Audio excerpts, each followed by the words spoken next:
Okay, guys, we are live. Okay, we are live on Pocket Politics. I'm still trying to figure out how to get live on the Moral Finance. Well, not so much trying to figure out. I think I did figure it out. I just got to do some stuff in order to go live there. So, working on that, guys, and working on trying to go live on TikTok. But again, like I said in the last live I did, they want a girl to download stuff to her computer, and yo, I ain't trying to add more stuff to my computer. It's just nonsense. But nonsense. But y'all know what I mean. Like I said, the lives are more candid, not as prepared. Obviously, I knew what I was going to talk about when I got here, so that's what I'm doing. Okay, so let's just dive right into the topic because, I don't know if anybody's actually going to tune in to watch. It might be a little late to do that considering it's not too early to start. Still trying to figure out like what's the best time to do these things that don't actually interfere times with clients and all the rest of it. So like anyhow, today you guys, I really just wanted to speak about hustle culture. Not just on the subject, like from the abstract, looking from the outside in, giving you guys a deep dive, like that's more for Archie's briefings, but like what I've learned personally, what's infuriating about it, what's great about it, but also infuriating about it, the things I'm seeing all over YouTube, the problems that I'm having with YouTube, not necessarily as a, content creator or a podcaster, but more so as a viewer and someone who used to just come onto YouTube because I just wanted to watch old soap operas, right? Like that was literally why I was coming on YouTube because, can't watch All My Children and One Life to Live anywhere else except YouTube. So that's why I was coming here. And then somewhere, I don't know if it was because of COVID shutdowns, everybody wanted to become a podcaster. Um, not myself included to a degree, because I was thinking I was just going to be the person behind the camera more so than the person in front of the camera. But ultimately, I went from just going to YouTube to watch, old soap operas and funny videos to this is now a part of hustle culture, right? It's just another way where we could make money. And, I'm a capitalist, so I get it, but I do think that's part of the issue. It was the digital space became the new world, if you would, like how America was the new world to the British, right? Like that's pretty much what I see here happening or has happened with the digital space. And it's now just another part of hustle culture. It's just, whoever puts out the most videos, the more videos you put out in a day, you're putting into this. And you got to treat it like a business, treat it like a business. And it all makes sense, So when you watch a lot of these YouTubers who are telling you go out there, build the side hustle, build a business, do all the rest of that stuff. Yeah, it's very encouraging, when you watch, Sean of Think Media, when you're watching Cody Sanchez and others say, boring businesses, how to use content, how to use YouTube, how to use social media and all the rest of it. And, it's intriguing, gets you excited, how you can be making $10,000 a month. And it's like, yeah, but honestly, low key, I'd be thrilled if my channel brought in, $500 to $600 a month just to start. Like, yo, I'm just trying to make up the difference for what my job doesn't bring in. I think that by focusing it in, getting it smaller, I think that's something. So it's not just that hustle culture now obviously is a part of the digital space. This is a way of which we can make money. That's why there's a huge debate over TikTok, what's happening with TikTok. Like there's obviously something wrong with it. This is not a little thing. There is something wrong with TikTok. We all know there's something wrong with TikTok. It means that there's room for the salesperson, not so much for the commentator in the immediate future, particularly because of the changes with TikTok and all the rest of it. And we obviously do take those deep dives on my podcast with Moral Finance, with Archie's briefing, excuse me.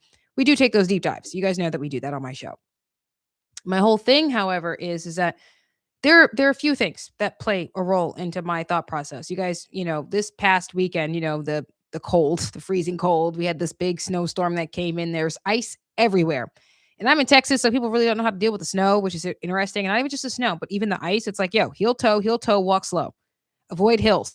It's go where there's slush. If the slush is ice, not to walk on. If it's unavoidable, walk slow. That's pretty much like, just a lot of ice out there. But I was going to the store. I was walking, it's just cheaper to go to the store than it is to do, deliveries, although deliveries weren't happening either. And low key, I was not upset when I got the message from my job saying that I had yesterday off. I was not mad about it one little bit. Now, girl, if you don't go to work, you obviously don't get paid for the day. If you only work a certain amount of days, then obviously this is going to affect the paycheck to paycheck. As much as I enjoyed having the day off yesterday, it also meant that I wasn't going to get paid for the day. How does that affect my paycheck? This is why the side hustle, right? Like this is what we mean. How do you use your digital content? How do you use your side hustle to compensate for what your day job isn't doing or isn't giving you? without having to, put in that much physical labor, right? Like doing podcasting and creating cartoons with AI, posting to TikTok, that doesn't require nearly as much effort as it does to get up and go to the office, to get up to go to the restaurant. Doesn't require nearly as much effort.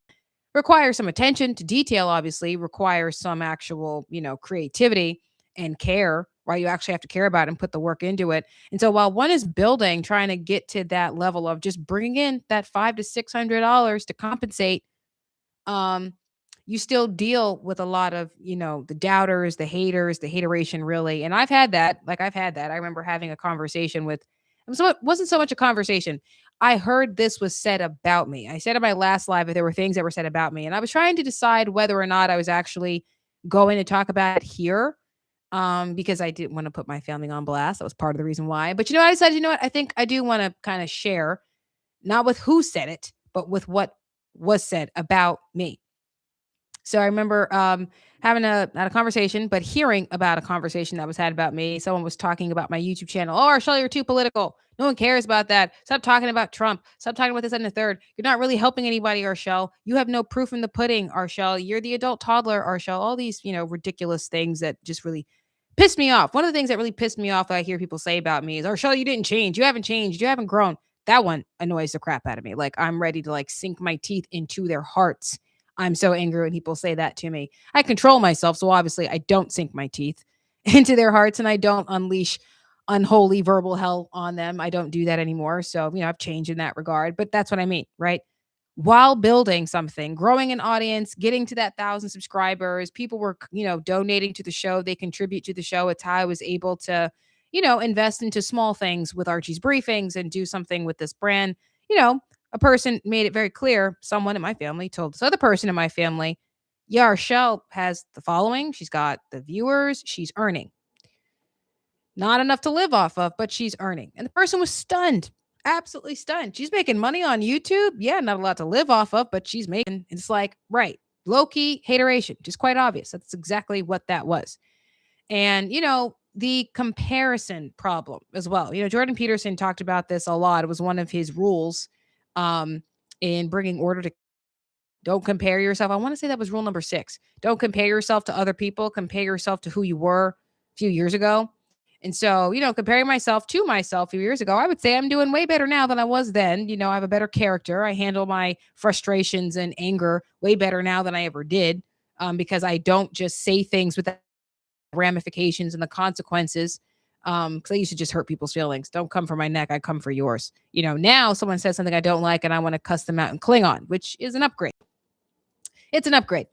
But the doubts that play a role when you hear how great other people are doing, right? You see that people have certain be making money with, they are making money with. You see how well people are earning on YouTube, on TikTok, on social media. The little green monster reveals itself. The social media aspects of it are there. And, they're making their numbers. And obviously, even with the landscape changes, like TikTok no longer paying out the way they used to, people are still able to make money. And you want to be one of those people. It's like, right, again, not trying to get rich quick, just trying to bring in that extra $500 to $600 to compensate for what my job doesn't get me.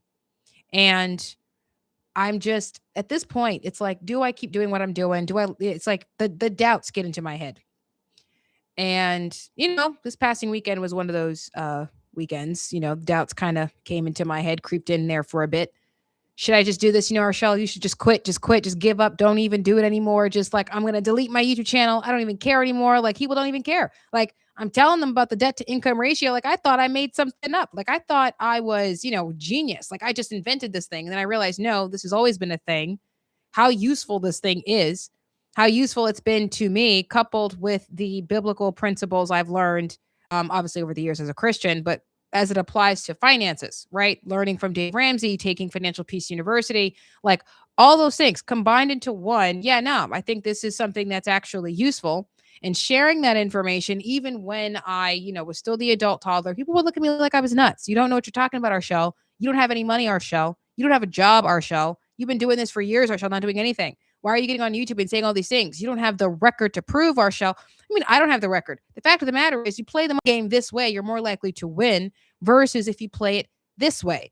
And this isn't going based off of my personal record. This is going based off of the data that has been populated by Ramsey Solutions. So, like, hello, don't go by with what I'm saying. Don't look at my past. Look at the numbers. Look what the record is showing from Dave Ramsey, from Ramsey Solutions. How many people that have actually been helped? I'm telling you, I took this course because I said to myself, when I get a job, when I start making money, this is what I intend to do with it, right? Like, this is what how much better I expect to be with my money. And like I said, you guys, the moment I made the decision to, let the Lord into my life, be different, act different, apply these principles to how I do my money, then I would be better with my money. And that's happened. Like, I'm not rich, right? I don't own a house yet. I do have a life insurance policy that I do have, right? I do have savings. That I do have. I do have a job. That I do have, right? Like, that's kind of the whole idea here. I have a great audience who supports me and supports the show by getting into the comments section. Sometimes you guys cash at me, and I'm trying to build something that is actually useful. And then the doubts creep in, and it's like, well, what the heck difference does it make? People just want to spend their money. Like, they don't even care. It's like, no, Arshella, it doesn't matter. Debt is a good thing. No, it's not. But it's not me you're debating. It's the big guy upstairs. But hey, you don't even care. So what difference does it make? Like, why should I keep on? Like, why should I keep trying? I'm ready to just delete everything, stop doing everything that I'm doing. But you know what? Let me not. Let me not delete it. Let me not just quit everything. I'll still stick with doing lives, and I'll still keep my CRM, which you guys can go ahead, click the link in the description box. It is there where you up and we can have a meeting with each other, and I can help you guys calculate your debt to income ratios and build out your zero based budget. Click the link to Moral Finance. It's right in the description box, and we can get you signed up so I can work with you on that. But exactly, right? Like, that's exactly my point. Here I am saying I was just going to throw everything away, quit, call it a day. And then I realized, no, this actually helps people. So maybe I'll just stop at the podcast and just go live. Those are more candid, more honest, and keep the CRM. Like, maybe that's what I'll do. And then the more I started thinking about it, maybe I'll keep doing the podcast, but maybe I won't do it so regularly. Yeah, I eventually talked myself out of quitting, pretty much. That's what I did. I just, talked myself out of doing something that I knew that I would regret, but that's kind of the idea there. That this is obviously hustle culture. That's what this is. You got to compete. You got to put out the content. You got to make the videos. You got to do this. You got to engage in the comments. You got to post. You got to make the shorts. You got to do, like, it's another job. Obviously, it's what it is, which I don't mind because I actually enjoy it. I especially love the editing part. I do love editing. But I'm okay with that because I actually do enjoy doing what it is that I'm doing here. I do want to help people financially because, like, it sucks when you're broke. It sucks when you're not smart with your money. It sucks when you don't have savings and you needed it. Like, I was given terrible, horrible advice. And then I started doing this. I was told, don't be a Candace Owens, Arshell. Okay. So then I started talking about finances. And then that same person told me, yeah, no, I don't think this is your thing. I don't think you should be doing that because it's not your life. Then I made a political video and was like, yeah, no, this is your thing. But aren't you the same person that done told me not to do that, though? Like, I find it fascinating. Same person trying to explain to me how I could, reach more flies with honey, catch more flies with honey. This is how you should do your content. Never mind the fact they don't even have one YouTube subscriber at that point, and I was sitting on 1,000. Like, I'm nowhere near where I need to be, and I'm not living off of YouTube money. But I feel like if I'm the one who's got the bigger numbers, then maybe you shouldn't be trying to tell me what I'm doing wrong. But not in the content space. Like, not there at all. Oh, well, I don't think you're helping. You're not really helping anybody, Arshell, because you're just out here talking about the politics. You're sitting here saying all these terrible things about, the women who are promiscuous. It's like, what am I saying that's wrong? I mean, maybe offensive. I'm not just being funny. Yes, it's offensive, but I'm sorry. But can a woman like Sexy Red get a life insurance policy? That was the question. That's how this whole thing started with that particular individual. Can Sexy Red get a life insurance policy? And frankly, I think the answer to the question is no. Like, I don't think she can. Her behavior, her lifestyle would suggest she couldn't get it. She violates the morality clause. Like, that's a thing. That is a thing. Well, who defines morality? Okay, now you want to have a philosophical discussion. You know where it comes from. We all know what it is. If you're Christian, you know what it is. But that's not even the conversation. The conversation is, should this woman get a life insurance policy? And if you don't even want to wonder if one can, what I'm saying is, don't act like Sexy Red. But because of how you said it, Arshell, because of the way you said it, it was too offensive, Arshell. Yeah, it was offensive, but it was also true. It was funny. And I'm sick and tired of being nice about it. Like, this idea that if you don't have the financial leverage to defend your beliefs, then your beliefs mean nothing. That if you are think you should be at a certain point in your life, then somehow you don't have as much value to society. And this is something that I learned. This is very much the case with Black America. I learned this from reading The Black Bourgeoisie, that if you don't have money, if you don't look like you have money, then you don't have any value to the community. And it's not so much just the community as it is to families as well. If you don't have the money, if you don't have the appearance of wealth, then you mean nothing. Your opinion means nothing. So when you talk about why someone should calculate their own DTI, or at least get it calculated and apply that to their lives, they think it doesn't matter. When you say that there is no such thing as good debt because you're just quoting from the scripture, they look at you like your opinion means nothing. And I'm like, on top of that, while building something here in the digital space, oh, you're not helping our show. You don't have the record, our show. I'm detecting a lot of hate here, a lot of hateration, because I have the 1,000 subscribers. I've got an audience who, is supporting the show via, cash apping me or getting into the comment sections, engaging with the content. They follow me to other platforms as well. Like, I'm actually building something here, something that's honest, moral, noble. I'm not out here saying that I'm better than somebody else. I know my situation. I've been very honest about my circumstances. I was doing this since I was the adult toddler, trying to give some kind of a voice to the adult toddlers. Like, we're not just out here being lazy for the sake of being lazy. There's depression here. There's a fear of failing again because the world's not nice. Sucks sometimes. We saw that during COVID. We had dreams and they were stolen from us. None of us like Fauci. Like, unresolved emotions, people, we're dealing with.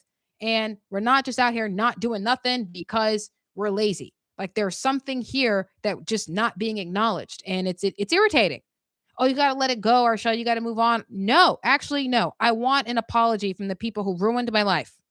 I want an apology from the people who said terrible things about me. I want to make sure that there is an understanding that that can't ever happen again. Don't talk to me about how you should do your content when you don't even pull in 100 subscribers.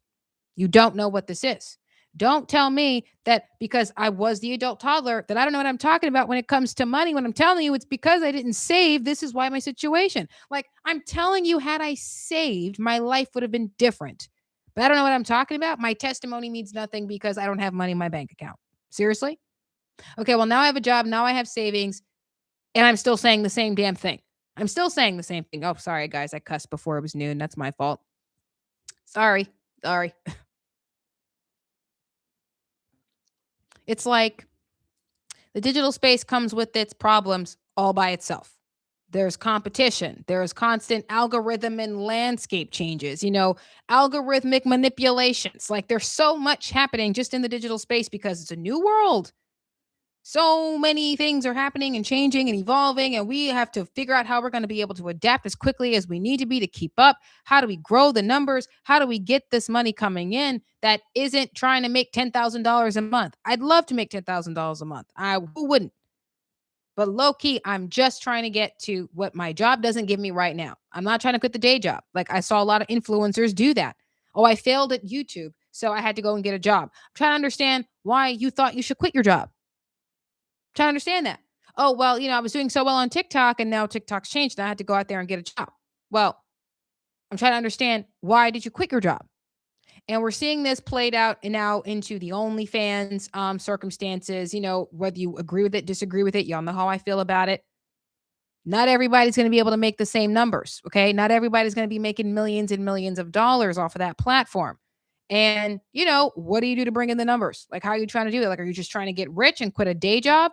What can you do that doesn't affect your chances of getting the day job? Because you do have to think about those things. It's like, again, when you're just thinking about bringing in to compensate what your job may not be getting you, so you can actually, pay your bills, pay off your debt, have an emergency savings, be able to invest into things like a life insurance policy and a 401k. Yeah, these are not sexy money ideas. Like, they're not sexy at all. It's not attractive. It's like basic, simple things. You put savings in a savings account for your emergency fund. You have savings in an investment savings account, right? Get that 5 to 10% compound interest at the end of the year. Like, this is not sexy. It's slow. It's the tortoise, for goodness sakes.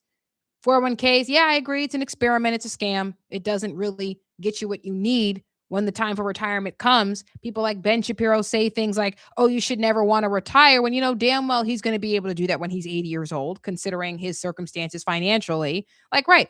rules for thee and not for me. That kind of attitude is kind of irritating at this point. It's like, yeah, no, I'm a little sick and tired of people telling me that, this doesn't mean anything.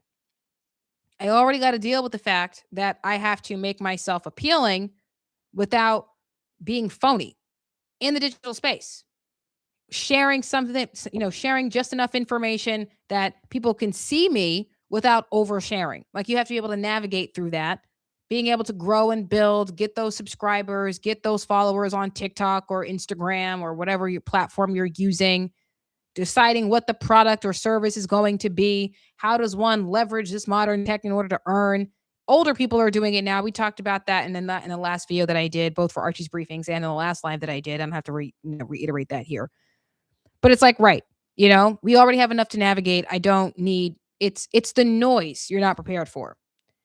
It's the noise. Now, what I do appreciate about people like Sean from Think Media and Cody Sanchez is that they say it too, right? Like, keep your cards close to your chest. Got to the point where people were literally seeking out my content. Like, I wasn't posting to Facebook anymore. I refuse to do that. Like, I don't post to Facebook. No one, so that they don't know that I exist in YouTube, but I stopped posting there. Yeah, no, I'm not going to post my podcast on Facebook anymore because people who not so much don't like me, but are just disrespectful, not because they disagree with what I'm saying, but because they know me, would get into the comments and say some not so nice things. Not so much about me, but about what was that I was saying.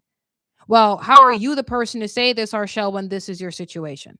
And it's like, you could either not watch because you think I'm in the wrong lane, or you can tell me, you can pick up the phone and you can call me and say why you think I'm doing the wrong thing. That you can do. Thanks to the person who just liked and who's continuing to watch. Thank you for joining and thank you for liking. It's like, I don't need the noise. Now, what I appreciated about Think Media and Cody Sanchez is that they tell you this is low key, something that's going to happen, right? It's not that you're not prepared to get disagreement or even, negative commentary or disrespectful comments in the comment section. I got strangers telling me, Arshel, your hair is stringy. Well, I did it myself and I'm not going to the salon because that's trying to spend. So if you want to pay to go get my hair done, by all means, pay for it. Like, hey, that's what I'm saying. Like, I can deal with those. I don't know y'all from Adam or Eve. Y'all want to be disrespectful. I'm going to clap back at you. Just know I'm going to clap back. But I'm going to do it in a way that actually makes some sense. It's like, right, yeah, no, you're coming at me because my hair is too thin. Well, my hair is thin. That's just what it is. My hair is thin. I got my grandmother's hair on the Spanish side. Her hair was thin. My hair is thin. So I got something to be worried about when I'm 60. But right now, that's just what it is. I got more of my grandmother's Spanish hair than I have my grandmother on my black size hair. I really wish I had my grandmother's black side hair. Like, honestly, low key, because her hair was so nice and full. Short story, long story short, not really having to talk about those things. You got someone in the chat. Hi there, girl. Hi. I was at Odo. I'm going to call you Odo. Hi, Odo. Thanks for joining. Thanks for watching. Thanks for getting in the chat. But low key, it's, people try to get into the comments, and people that I know, they would have to seek me out because I stopped engaging with them on Instagram and on Facebook. I stopped posting there because nope, I know too many people on those places. Like, they know me and they're not focusing on the content. But when I just post directly to YouTube and I get, disagreeable commentary, people are saying why they don't like what it is that I'm saying, right? Oh, Arshel, you're only saying what you're saying because you want to get a dig at Black America. I mean, I'm not, but you see, that person don't know me. And so I can understand why they're saying what they're saying. So I'll disagree with them in the comments. We'll have whole debates about it, go back and forth with the commentary, but I don't know you. And I can have those kinds of conversations because you're speaking directly to the commentary. Like, you're speaking to the commentary and not to me personally. When I say that by relying so much on your appearance of wealth and Black America has this problem, and I'm quoting from a book, people want to say, oh, I disagree. You're just trying to go after Blacks. You're just trying to go after women. You're just trying to go after the design. Like, it doesn't matter what it is.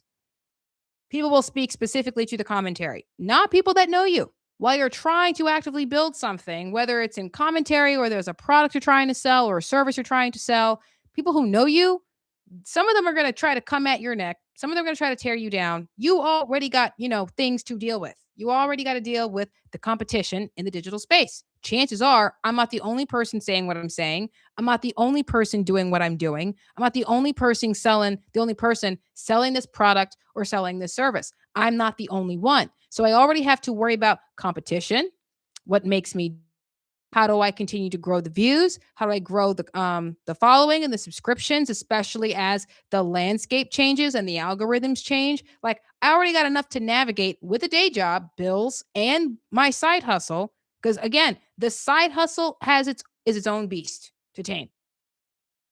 I don't need to be walking into the den of lions having people tell me I'm not strong enough, you're not strong enough, you don't know what you're doing. Yeah, nah, you just trying to get a girl mauled by a lion right now. Like you're not helping. Like at all. You're not helping. I don't know why people think that they're helping when they're really just not. If it ain't hopeful, helpful, or healing, maybe you should just not say anything. See what I'm saying? I already have to deal with my own doubts because that's just the devil trying to get me. Like, I don't need people to do that. Like, the devil tried to get me by himself. I don't need you in my head.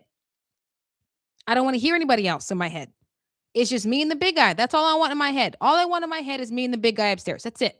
I don't need anybody else to get into my head and tell me why what I'm doing isn't good enough. It's not fast enough. It ain't working. I'm sitting here telling you the data as to what is, and I'm still wrong. What? Like that bothers me. OD. It side hustle culture has its own challenges, its own, hills to conquer. And I don't need to be drifting away from, what needs to be done here because I'm dealing with, commentary come from people who know me. It's got nothing to do with the substance of what it is that I'm saying.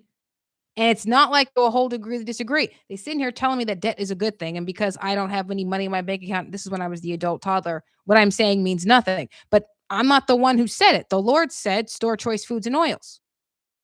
That's what the Lord says. So why are you debating me? Like, it's not even me you're debating. It's him. But I'm wrong just because I don't have the appearance of wealth or have any money in my bank account because you're too close to the situation. They know me too well. So they think. This is the situation.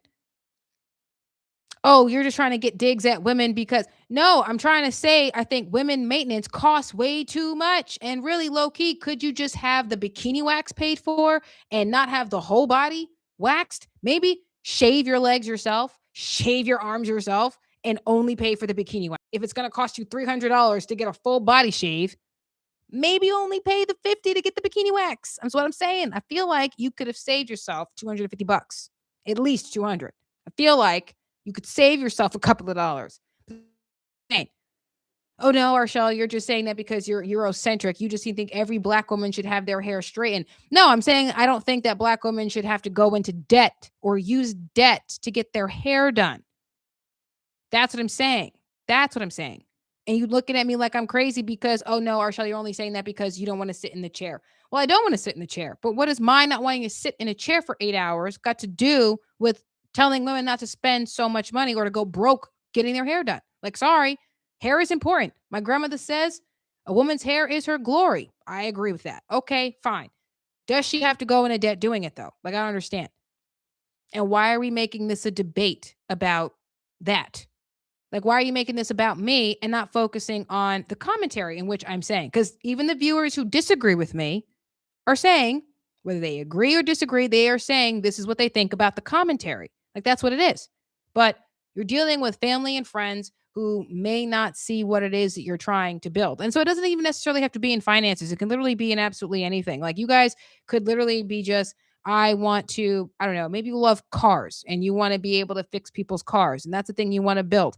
But because you might have been a bartender for 10 years and then you start making content about your love of cars, they, look at you like you're insane, but you've never worked on cars before and you don't really know what you're talking about. Like, no, but I had a thing for cars and I studied to become a mechanic for the last 2 years. So I decided I was going to make videos about, being a mechanic and fixing cars and wanting to fix cars so I can sell the service of fixing people's cars. But because you've never touched a car and you just learned how to do this, they looking at you like you don't know what you're talking about. They're looking at you like you shouldn't do this. And they put those doubts and fears into your head. Never mind the fact that you have to compete with like a million other people out in the space saying the exact same thing you're saying. Like, I already have to deal with 1,000 other voices and creators out here. Why the heck should I have to compete? Not even compete, but deal with the noise coming from people that say they care about me. Now, I don't need the applause. I don't need praise. What I am saying is, if you've got nothing nice to say, then say nothing. because that gets irritating. Yo, people, oh, I was ready to quit this weekend. I was ready to just screw it. I'm going to delete everything. I'm getting rid of pocket politics. I'm deleting both channels. I'm getting rid of the TikTok. I'm getting rid of everything. Screw it, to heck with it. People want to spend their money without looking at the DTI. People don't want to get a budget. People don't want to save. You know what? Screw it. I'm just going to be the one that does it then. So when I have savings, which I do, and when I know my DTI, which I do, and I start achieving my goals, which some I have, then I don't want to hear that this stuff don't work.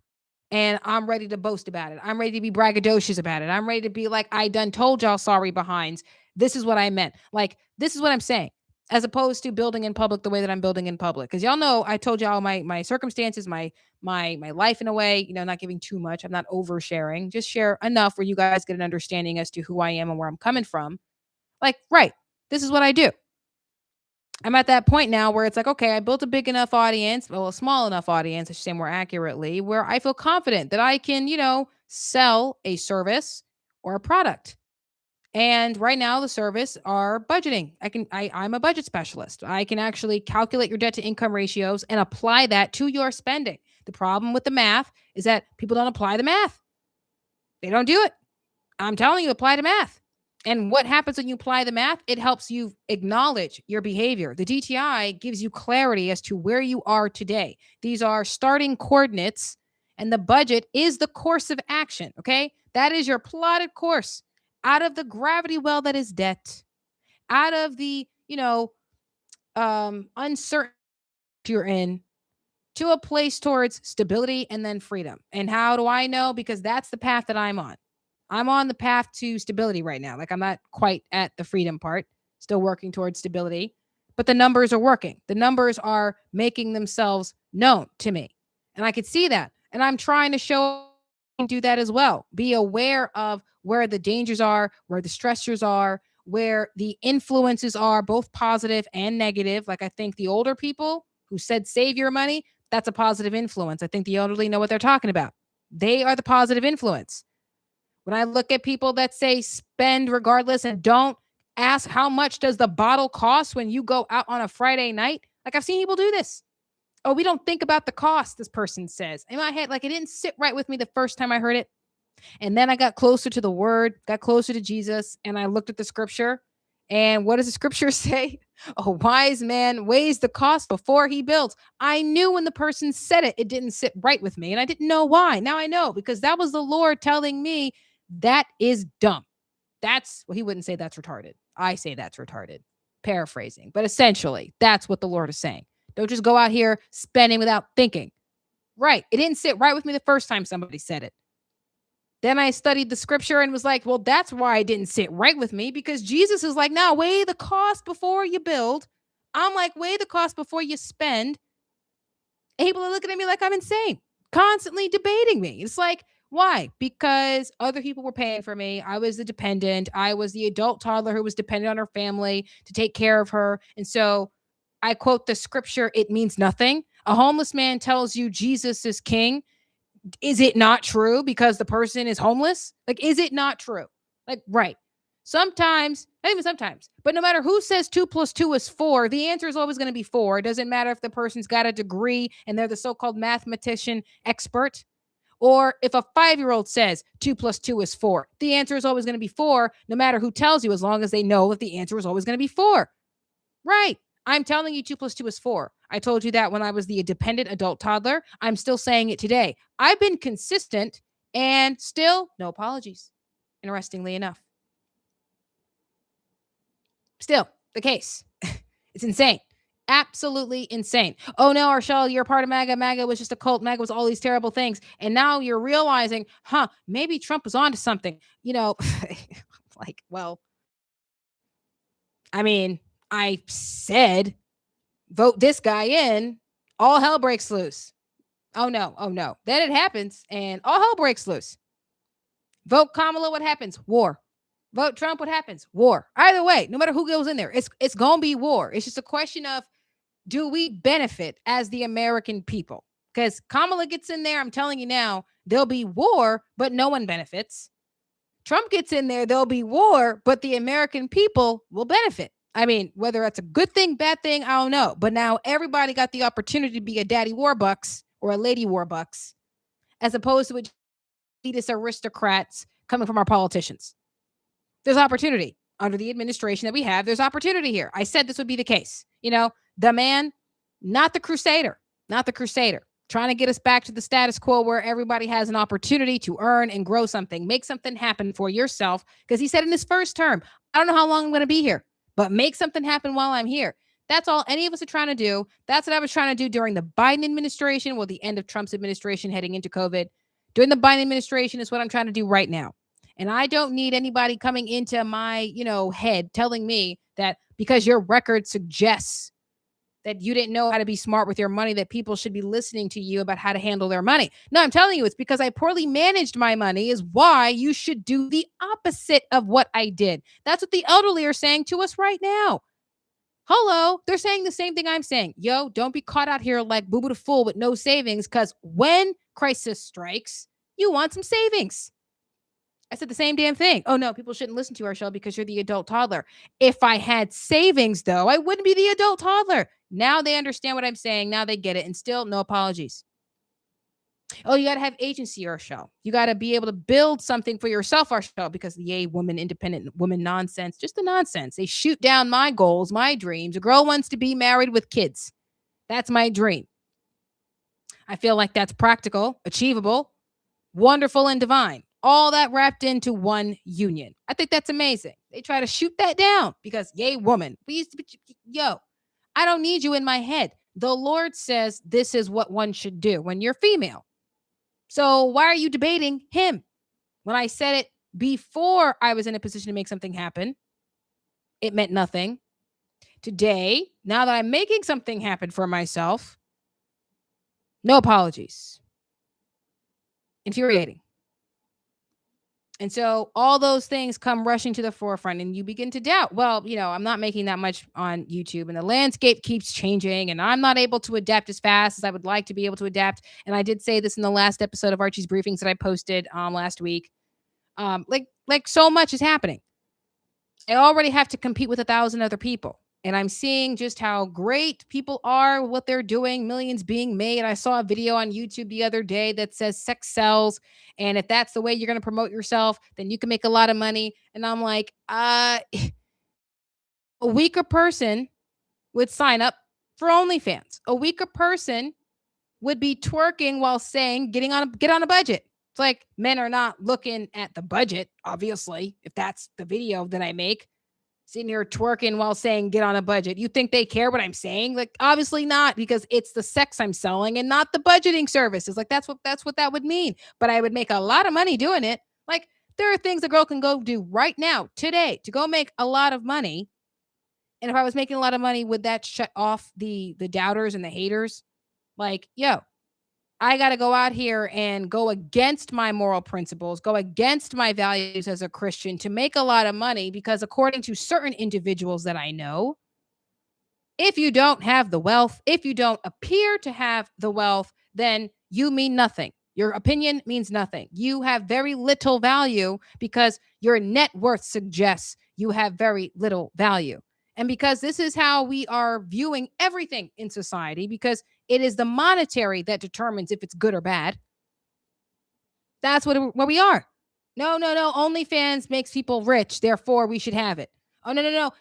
Marijuana makes people wealthy, so therefore we should be able to sell it and the government can tax it. Oh, well, women don't want to be at home anymore, and so let's get them out into the workforce and we can tax them too.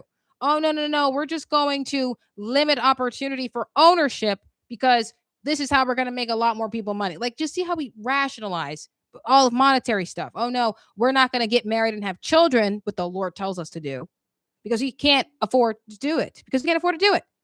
It's just nonsense. It's nonsense. It's like, yo, no, you should listen to people who have the record. Listen to people who can prove that because they have wealth, that they mean what they say. We should listen to these individuals. Mind you, I've been around people who have money. I've been around it. I've seen theft. I've seen deceit. I've seen unfaithfulness. I've seen some not so great things. I've seen deviancy in every which way. And I don't like it. I don't like it. And this is what, and these people are not rich, they're stable, and still complaining about why they don't have what they need. You making $70,000 a year and still complaining about the cost of living while we got people out here working part-time as waitresses. I don't want to hear that you can't make something happen when you making 50K a year, $70,000 a year. I don't want to hear childcare is too expensive, but you making over $90,000. Don't complain. I don't want to hear it. Like, I don't want to hear it. I don't want to hear it, like, at all. Like, I'm gonna slash like, it's not an income problem for you. It's a spending problem for you. Oh no, don't listen to our show because our show doesn't make 6K. She doesn't make six figures. So don't listen to our show because she doesn't make but what, yo, you had to, don't. I had someone who made over $1 million one year and complained.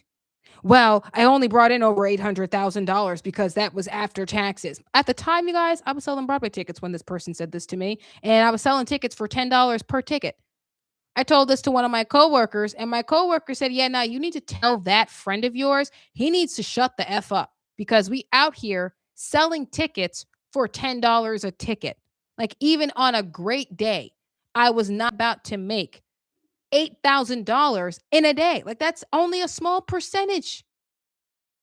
Like, yo, don't sit here and complain that you only made $800,000 after taxes when you got people out here selling tickets for $10 a ticket. On a good day, a girl can make $200 on a good day. I don't want to hear the nonsense. Like, yo, side hustles come with their own challenges, and we're trying to navigate our way through it. We listen to all these YouTubers that are trying to, show us a pathway to getting the views, getting the follows, getting the reach so we can start selling either the product or the service, trying to earn via monetization through the platforms. Platforms keep changing, landscape keeps changing, algorithmic manipulations. That's as of recent with TikTok, obviously, and with YouTube with their algorithm change. Like, all of these things that we have to go through as content creators, as sales individuals who are trying to sell a service, trying to build up not necessarily $1 million business, but just a side hustle that brings in a couple of $100 to compensate for what my job doesn't get me. And I got people in my head popping up in my text messages, sending out group text messages as to what they're doing. Oh, I started a podcast and this is what I'm doing, but it's yay woman. I didn't go to you and say, hey, people are over the feminist stuff. Maybe you shouldn't do a podcast about women because there's already all, like, you see, I don't do that to them. I don't do that. Oh, well, I want to do a podcast where I can smoke cigars and talk trash about other people. And I want to get them Joe Rogan numbers. Well, you're not going to be Joe Rogan, but I don't do that to people. I don't do that to them.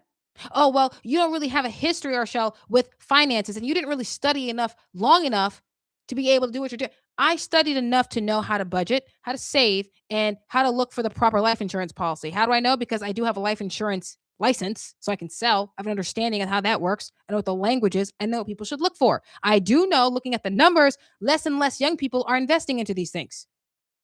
That's what I do know. I know that less and less young people were saving until after COVID. Why after COVID? Because they were caught out here like boo a fool with no damn savings, like I was. So they're making a change. Right.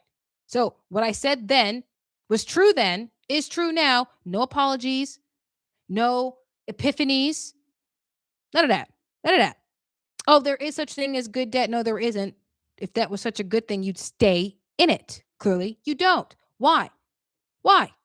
Because it ain't good. Like, it's not like eating vegetables. People, like, debt is not a good thing. It's not like eating vegetables. Okay. If debt were so good, you'd stay in it. Come on. People get a mortgage to get out of a mortgage. Okay. You buy a car. Well, not even buy it. You take out a debt for a car to eventually own the dang thing. If that was never your intention to own the dang thing, you might as well lease it. Like, I don't understand. Like, what do you think you're doing here? Who are you trying to fool? You're like, you ain't kidding me. I know what you're doing. Like, yo, I'm just saying, this is what it is. This is how it works. Well, you don't know what you're talking about. Well, this is what's going to happen. You're eventually going to turn this Lexus in for another Lexus that you're never going to own. And so if you're never going to own the damn thing, you might as well lease it. Like, just give it over. Just admit and accept that you are never going to own this thing. Thank you guys for liking and watching. I appreciate that. I haven't gotten into the chat for a minute. Okay. So thanks you guys for liking and watching. Thank you so much. Subscribe to the channel if you haven't already, to both Pocket Politics and to the Moral Finance YouTube channel as well, because I'm trying to grow the following there as well. Follow me on TikTok under the Moral Finance name as well. You guys will get some of my financial humor, financial comedy that you see on my TikTok. You see some of it here on Pocket Politics too. You've seen my cartoon shorts. Those are great. Hello, happy to catch you live. Well, thanks for coming in. Thanks for being here. At Peppa. Is that Peppa? Peppa Pig. I love that. I did love Peppa Pig. Thanks for coming in, Peppa. Um, but yeah, like low key, I find it to be you know, infuriating where you already have a hill you're trying to conquer. It already comes with its challenges. It already comes with its difficulties. You already have to figure out how you're going to navigate through all of the landscape changes. And it not say that it's easier or that it's just easy, and that's more accurate. It's not that it's easy. It comes with its difficulties and its own complications. What you don't have to deal with, or what you shouldn't have to deal with, is all the hateration from people who low key just want to do what you are doing. Like that's really the whole point of how long have I been up here? 45 minutes.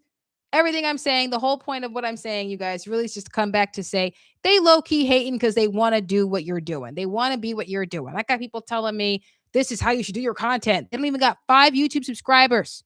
I was sitting on 1,000 at the time. Yeah, nah, don't sit here and tell me that I should do my stuff differently when I'm the one with 1,000 subscribers. You're not, yo, unless you're the YouTube manager, don't tell me nothing. I don't want to hear it because you don't know what you're doing. You don't even have 5 subscribers, yo. You don't even know. Don't tell me what I'm doing when I'm the one who's been doing this for years now. Like, don't tell me. Oh, Arshelle, well, you're not really the right person to talk to people about money because you've been so poor with it. My testimony, don't like make this trivial. Don't shrink it to something that is not meaningful. It's my testimony. I want people to learn from it so they do differently. A wise person learns from us, from other people's mistakes. And this was true for a lot of young people. They were caught out here like boo boo the fool during COVID because we had no savings. What's the moral of the story? Have some savings. So when crisis strikes, not if, but when it strikes, you're prepared. That that's the idea. I look at all the things that are happening with things like, TikTok and YouTube, and people are saying because the landscape changed, we know why, that they're not able to make the money that they used to make. Are you one of those people who quit their job? Did you save? Did you upgrade your lifestyle going based off of that income and not prepare for the worst? Because if there's anything that has been clear to me is that you really can't just like America's different, okay? Things changed dramatically from the moment the orange man came down the escalator. From that point on, America was never going to be the same. Opportunities would be endless. Yes. Debates were going to be everywhere.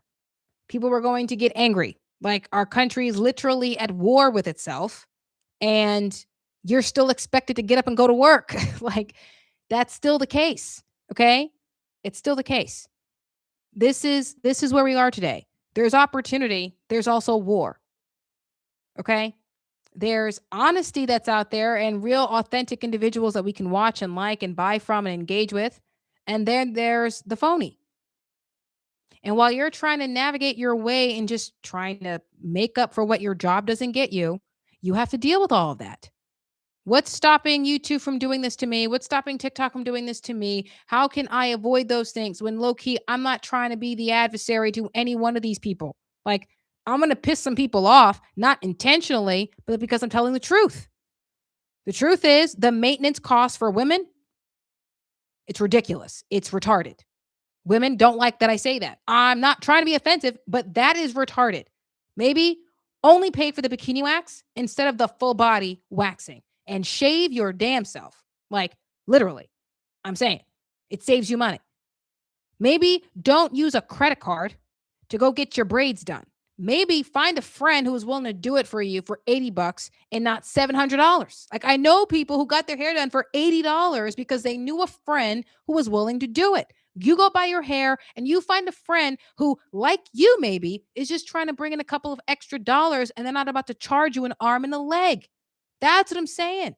There are plenty of people I see on Instagram, like my niece. This is when she was going to see The Little Mermaid, the live action one, live action movie. And she's a big Disney fan. She loves Ariel. And she wanted to get her hair done like the actress who got her hair done. She found someone on Instagram that was in her community that she could walk to or invite her over to her home, which I think is how that happened. She asked her how much she was going to charge. She said, well, if you buy the hair, I will only charge you $100. And some people were like, $100, $100.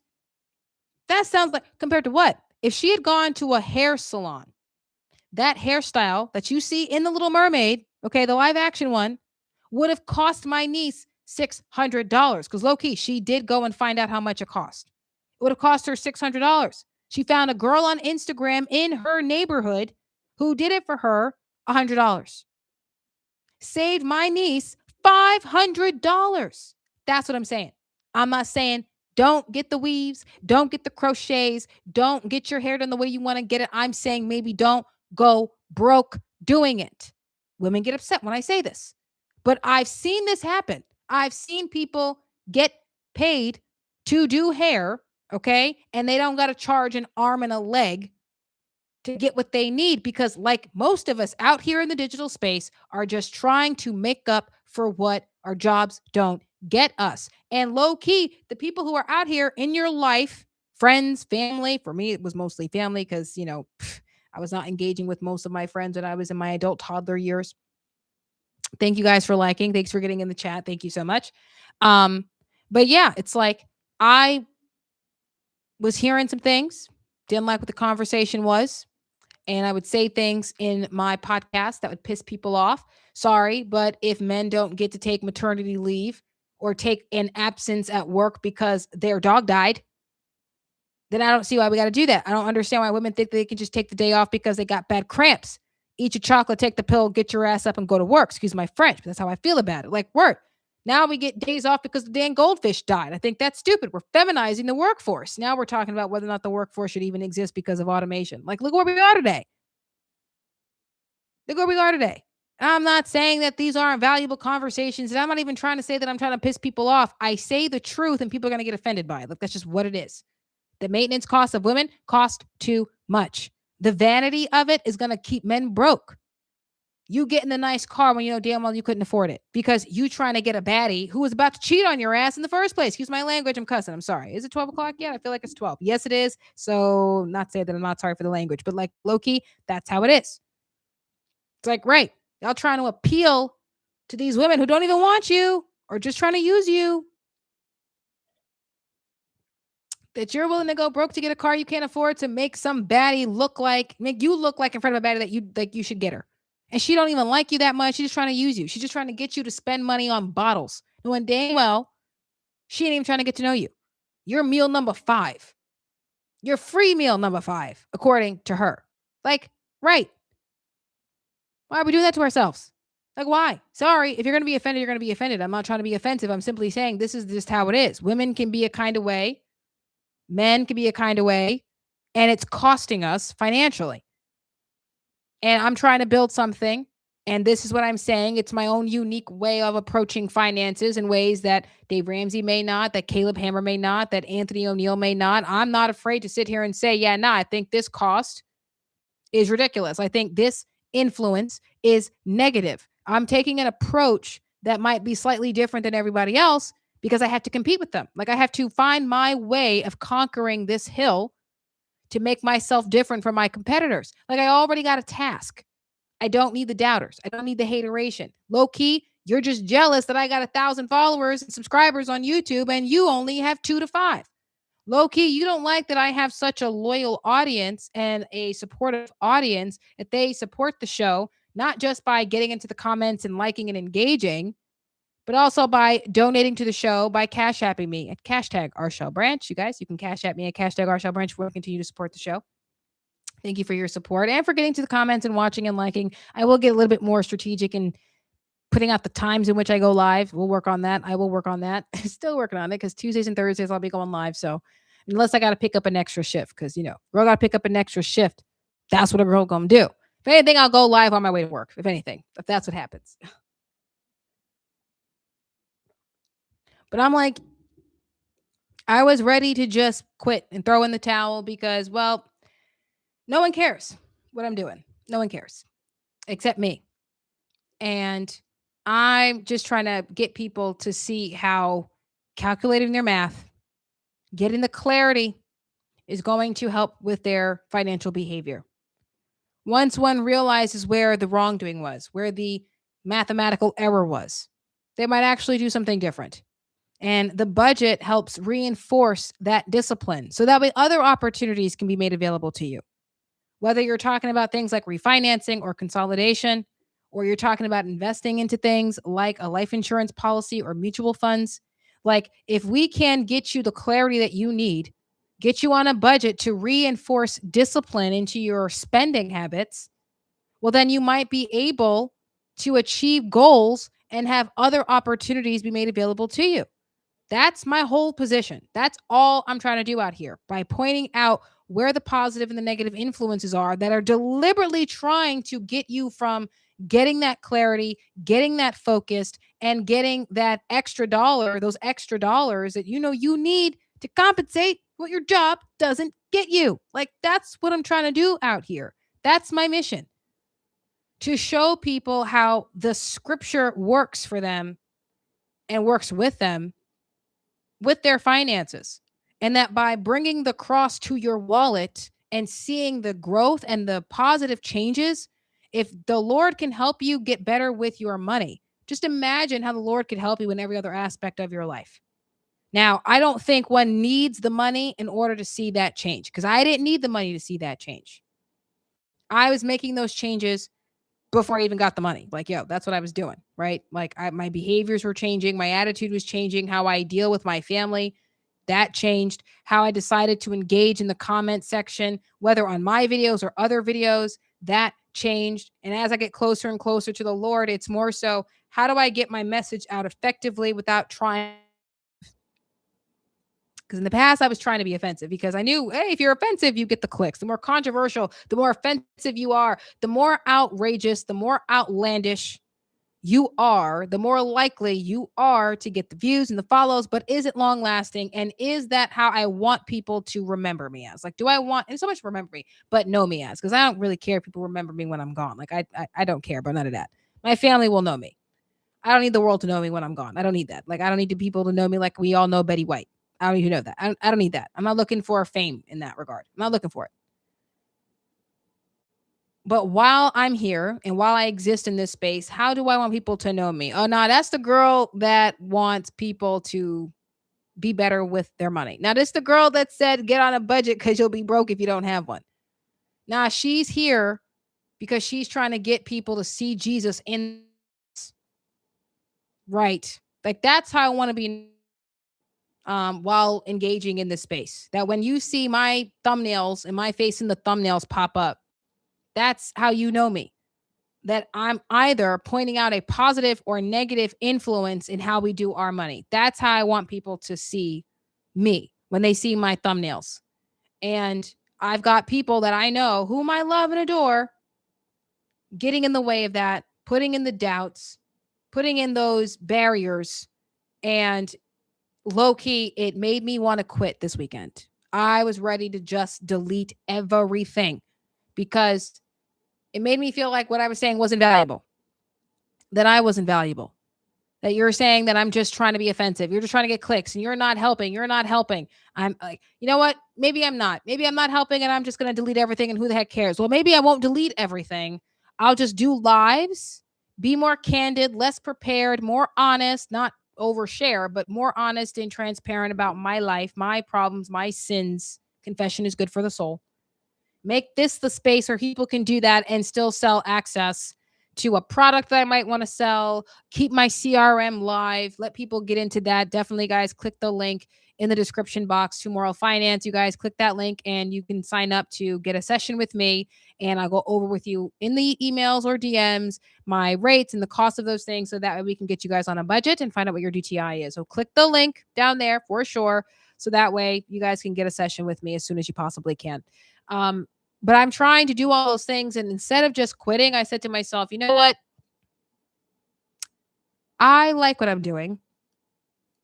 And I believe in what I'm doing. And I believe I'm actually helping people. I've worked with people. I've helped them create budgets and I've seen their lives change for the better. Not so monumentally that they're rich, but that they are better with their money.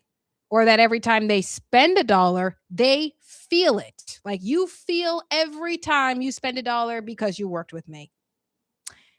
I don't think I should have bought that coffee today because our shell was like, did I really need to buy that coffee? Right. You feel it now because you worked with me.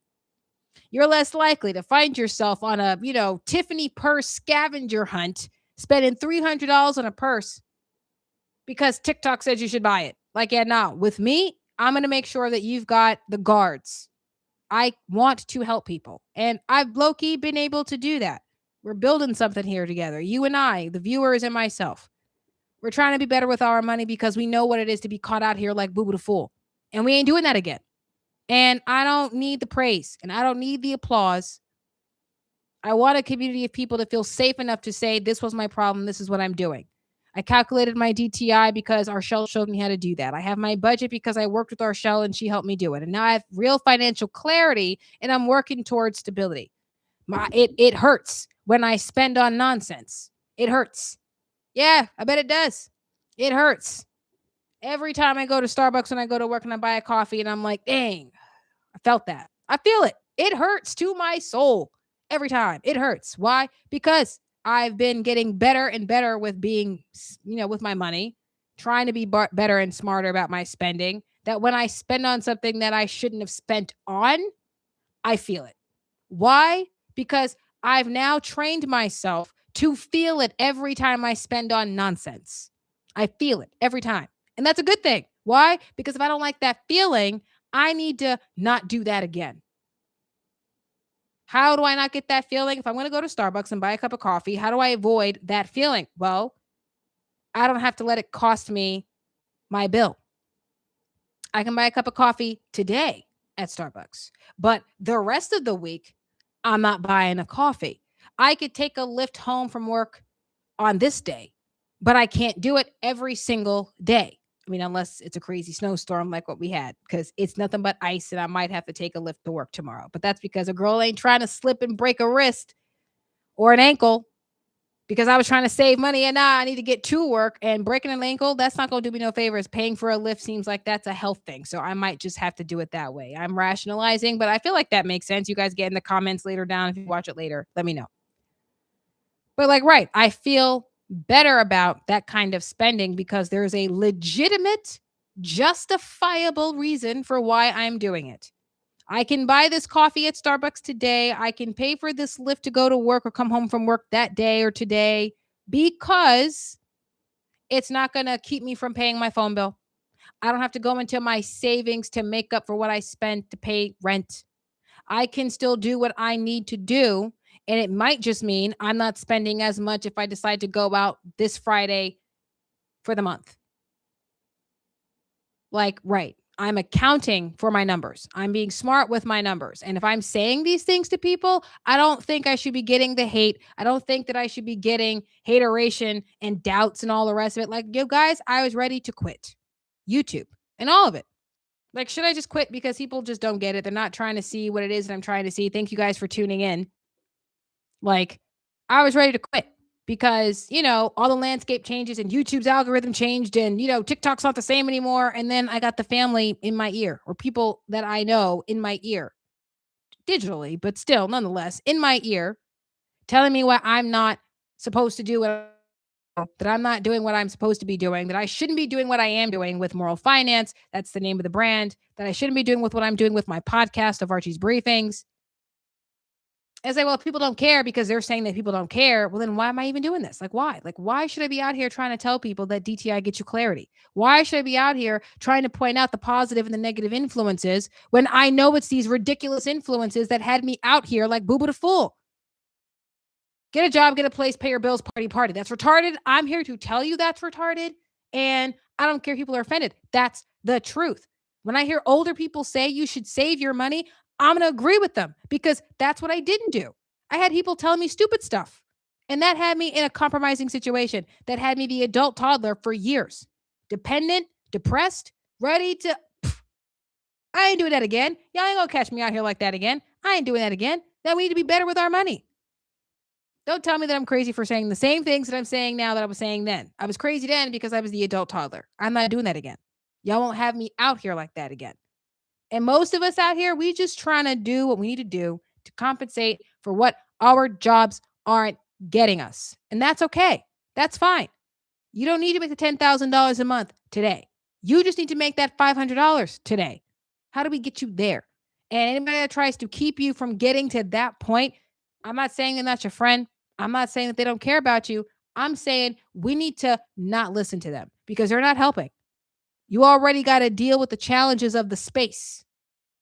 You already got to carve your portion out in the niche you're in. You got mad competition out here, constant landscape changes, people debating about whether or not something should go one way or the other way. You already got your problems. You already got the task in front of you with its own challenges and its own difficulties. We don't need the doubters. And I was ready to quit, but why? I didn't. So, long story short, I say all of this to say, you guys, as much as I may have wanted to quit because I had all those emotions and feelings that were unresolved, in some ways they still are. I didn't let it stop me. I didn't let it quit because here we are on a Tuesday and Pocket Politics is still here. Moral Finance is still here, both the YouTube channel and the TikTok. I still have my CRM in the description. You guys can sign up today by clicking the link to Moral Finance. Sign up to get your session today. In the conversation we can have about what the rates are and how long the session lasts. So click the link in the description box. I'm still building. I'm still working. I'm still trying to get my situation together. I'm striving for financial stability and then freedom afterwards. I use a DTI. I use a budget. I have a life insurance policy. I have savings. Everything that I said I was going to get, so far, I've gotten those things. Now I need to get a little more specific, and that's what I intend to do.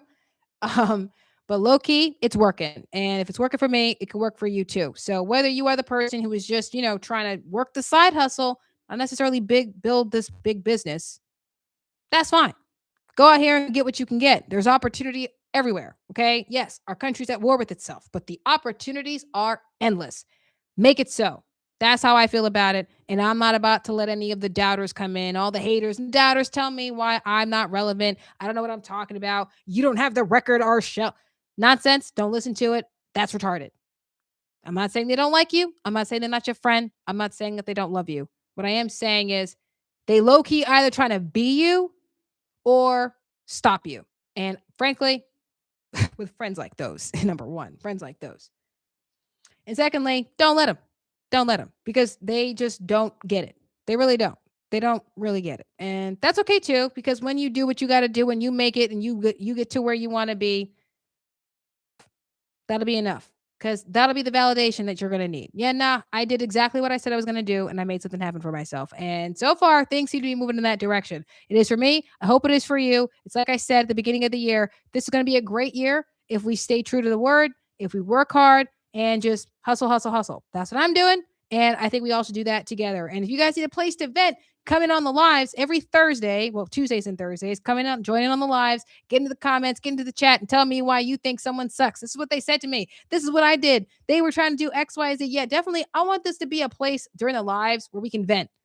And I'm going to just sit here and I'm going to tell you why. Yeah, nah, don't even listen to them. I will go ahead and I will do that for you because sometimes you just need to vent. You just need to be able to vent. And low key, I did that for an hour. So I'm going to go ahead and do that.